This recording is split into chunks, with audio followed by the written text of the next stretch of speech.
Friends ನಮಸ್ಕಾರ. ಎಲ್ಲರೂ ಹೇಗಿದ್ದೀರಾ? ಎಲ್ಲರೂ ಚೆನ್ನಾಗಿದ್ದೀರಾ ಅಂತ ಅನ್ಕೊಂಡಿದೀನಿ. ನಾನು ಕೂಡ ತುಂಬಾ ಚೆನ್ನಾಗಿದ್ದೀನಿ. ಫ್ರೆಂಡ್ಸ್ ಬನ್ನಿ, ಇವತ್ತು ಒಂದ್ ಬಟ್ಲು ತೊಗರಿ ಕಾಳು ಇದ್ರೆ ಸಾಕು, ಹಸಿ ತೊಗರಿ ಕಾಳು. ತುಂಬಾ ಒಳ್ಳೆ ಟೇಸ್ಟಿಯಾದ ತಿಂಡಿ ಒಂದು 5 ನಿಮಿಷದಲ್ಲಿ ತಯಾರಿ ಮಾಡ್ಬೋದು. ಅದು ಹೇಗೆ ಅಂತ ನಾನು ತೋರಿಸ್ಕೊಡ್ತೀನಿ. ತುಂಬಾ ಚೆನ್ನಾಗಿರುತ್ತೆ, ಈ ರೀತಿ ಮಾಡ್ಕೊಳ್ಳಿ. ತುಂಬಾನೇ ರುಚಿಯಾಗಿರುತ್ತೆ. ಯಾರೆಲ್ಲ ಹೊಸಬ್ರಿದ್ದೀರಾ ನಮ್ಮ ಚಾನಲ್ಗೆ ಸಬ್ಸ್ಕ್ರೈಬ್ ಮಾಡಿ, ಲೈಕ್ ಮಾಡಿ, ಶೇರ್ ಮಾಡಿ, ಮತ್ತೆ ಕಮೆಂಟ್ಸ್ ಅಲ್ಲಿ ತಿಳಿಸಿ ನಿಮ್ಗೆ ಈ ತಿಂಡಿ ಹೇಗೆ ಅನ್ನಿಸ್ತು ಅಂತ ಹೇಳಿ. ಮತ್ತೆ ನಾನು ಇದ್ರ ಜೊತೆ ತಗೋತಾ ಇದ್ದೀನಿ ಒಂದ್ ಬಟ್ಲು ರಾಗಿ ಹಸಿಟ್ಟನ್ನ ತಗೊಂತಾ ಇದ್ದೀನಿ. ಒಂದ್ ಬಟ್ಲು ರಾಗಿ ಹಸಿಟ್ಟನ್ನ ಹಾಕೊಂಡಿದೀನಿ. ಮತ್ತೆ ಒಂದು ಬಟ್ಲು ಗೋಧಿ ಹಿಟ್ಟನ್ನ ಕೂಡ ಹಾಕೋತಾ ಇದ್ದೀನಿ. ಈ ಚಾಯ್ಸ್ ನಿಮ್ದಾಗಿರುತ್ತೆ. ಗೋಧಿ ಹಿಟ್ಟಿಂದು ಬೇಕಾದ್ರೆ ಹಾಕೋಬಹುದು, ಇಲ್ಲ ಅಂದ್ರೆ ಸ್ಕಿಪ್ ಮಾಡ್ಕೋಬಹುದು. ಈಗ ಇದೆಲ್ಲ ನಾನು ಹಾಕೊಂಡು ಏನೇನ್ ಮಾಡ್ತಿದ್ದೀನಿ ಅಂತ ತೋರಿಸ್ತೀನಿ, ಬನ್ನಿ ಫ್ರೆಂಡ್ಸ್. ನೋಡಿ ಫ್ರೆಂಡ್ಸ್, ರಾಗಿ ಹಿಟ್ಟು ಏನಿದೆ ನಾನು ಒಂದ್ ಬಟ್ಲಿಗೆ ಹಾಕೊಂಡಿದೀನಿ. ಅದರಲ್ಲಿ ಗೋಧಿ ಹಿಟ್ಟು ಕೂಡ ನಾನು ಮಿಕ್ಸ್ ಮಾಡ್ಕೊಂತಾ ಇದ್ದೀನಿ. ಮತ್ತೆ ಇದಕ್ಕೆ ಟೇಸ್ಟಿಗೆ ತಕ್ಕಂತೆ ಉಪ್ಪು ಹಾಕೊಂತೀನಿ. ನೋಡಿ ಫ್ರೆಂಡ್ಸ್, ಟೇಸ್ಟಿಗೆ ತಕ್ಕಂತೆ ಉಪ್ಪು ಮತ್ತೆ ಸ್ವಲ್ಪ ಜೀರಿಗೆಯನ್ನ ಹಾಕೊಂಡಿದೀನಿ ನಾನು. ಇದಕ್ಕೆ ಸ್ವಲ್ಪ ನೀರ್ ಹಾಕೊಂಡು ಎಲ್ಲ ಕಲಿಸ್ಕೊಳ್ಳೋಣ. ಮೀಡಿಯಂ ಆಗಿ, ಜಾಸ್ತಿ ನೀರು ಬೇಡ, ಜಾಸ್ತಿ ಗಟ್ಟಿನೂ ಬೇಡ. ಈ ರೀತಿ ನೀಟಾಗಿ ಕಲಿಸ್ಕೋಬೇಕು. ಇದು ನಾನು ಕಲಿಸ್ಕೊಂಡ್ಬಿಟ್ಟು ನಿಮ್ಗೆ ತೋರಿಸ್ತೀನಿ. ಫ್ರೆಂಡ್ಸ್, ಹಿಟ್ಟೆಲ್ಲ ನಾನು ಕಲಿಸ್ಕೊಂಡೆ. ಈ ಮಂದಕ್ಕೆ ನಾನು ಕಲ್ಸಿದ್ದೀನಿ. ಈ ಹಿಟ್ಟನ್ನ ಕಲ್ಸಿದ್ದು ಈ ಕಡೆ ಇಡೋಣ. ಮತ್ತೆ ಜಾರಲ್ಲಿ ನಾನು ಕಾಳೇನಿದೆ ಹಾಕೊಂಡಿದೀನಿ. ಅದಕ್ಕೆ ಒಂದು ಹಸಿರು ಮೆಣಸಿನ್ಕಾಯಿಯನ್ನ ಹಾಕೊಂತಾ ಇದ್ದೀನಿ. ಹಾಕೊಂಡು ಇದೆಲ್ಲ ನುಣ್ಣಗೆ ನಾವು ರುಬ್ಕೋಬೇಕು. ನಾನು ರುಬ್ಕೊಂಡಾದ್ಮೇಲೆ ನಿಮ್ಗೆ ತೋರಿಸ್ತೀನಿ.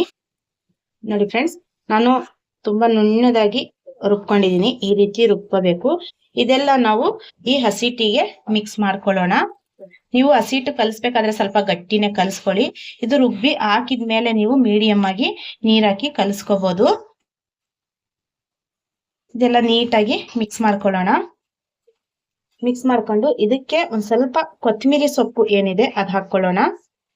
ಈ ರೀತಿ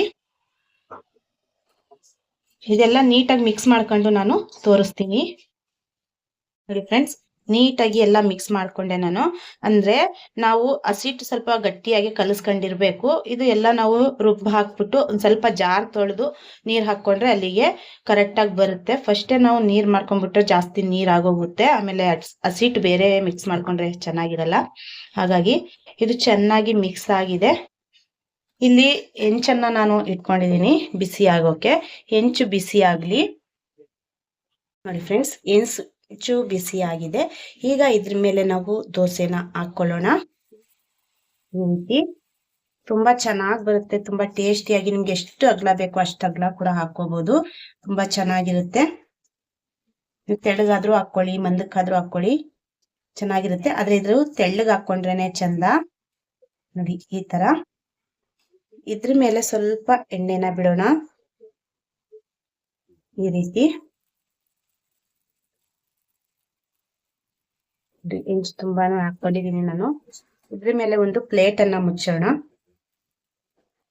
ಇದು ಒಂದು 2 ನಿಮಿಷ ಬೇಯಲಿ, ನಾನು ತೋರಿಸ್ತೀನಿ. ಈ ರೀತಿ ಮಾಡ್ಕೊಂಡ್ರೆ ಬೇಗನೂ ಮಾಡ್ಕೋಬಹುದು, ಮತ್ತೆ ತುಂಬಾ ಟೇಸ್ಟಿಯಾಗೂ ಇರುತ್ತೆ. ಮಕ್ಕಳು ಇಷ್ಟಪಟ್ಟು ತಿಂತಾರೆ. ದಿನೇ ದಿನೇ ನಾವು ಒಂದೇ ತರ ಅಡ್ಗೆ ಮಾಡಿದ್ರೆ ಮಕ್ಕಳು ಕೂಡ ಸ್ವಲ್ಪ ಬೋರ್ ಆಗ್ತಾರೆ, ಮನೇಲೂ ಕೂಡ ಬೋರ್ ಆಗ್ತಾರೆ. ಈ ರೀತಿ ಹೊಸದಾಗಿ ಮಾಡಿ ತುಂಬಾ ಚೆನ್ನಾಗಿ ಟೇಸ್ಟಿಯಾಗಿ ಇರುತ್ತೆ. ಫ್ರೆಂಡ್ಸ್, ದೋಸೆ ಬೆಂದಿದೆ, ನೋಡೋಣ ಈಗ.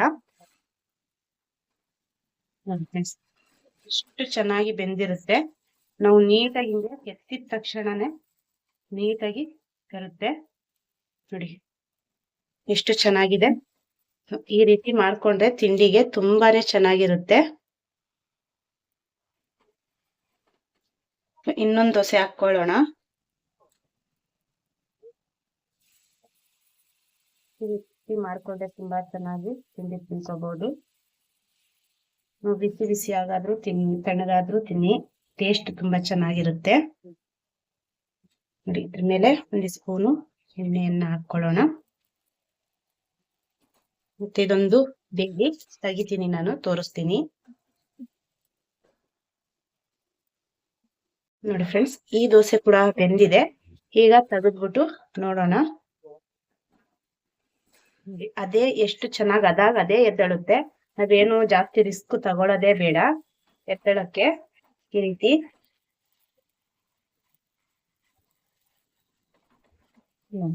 ತುಂಬಾ ಚೆನ್ನಾಗಿ ಬರುತ್ತೆ.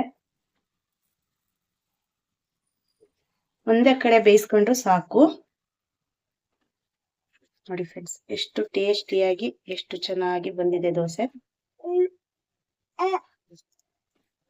ಓಕೆ ಫ್ರೆಂಡ್ಸ್, ಈ ರೆಸಿಪಿ ನೋಡಿ ನಿಮ್ಗೆ ಏನ್ ಅನ್ನಿಸ್ತು ಅಂತ ಕಮೆಂಟ್ಸ್ ಅಲ್ಲಿ ತಿಳಿಸಿ.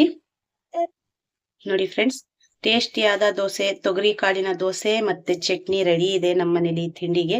ಈ ರೀತಿ ಮಾಡ್ಕೊಳ್ಳಿ, ತುಂಬಾ ಚೆನ್ನಾಗಿರುತ್ತೆ. ಈ ರೆಸಿಪಿ ಬಗ್ಗೆ ನಿಮ್ಗೆ ಏನ್ ಅನ್ಸುತ್ತೆ ಅಂತ ಕಮೆಂಟ್ಸ್ ಅಲ್ಲಿ ತಿಳಿಸಿ. ನೆಕ್ಸ್ಟ್ ಸಿಗೋಣ ಇನ್ನೊಂದು ರೆಸಿಪಿ ಜೊತೆ. ಅಲ್ಲಿವರೆಗೂ ಬಾಯ್ ಫ್ರೆಂಡ್ಸ್.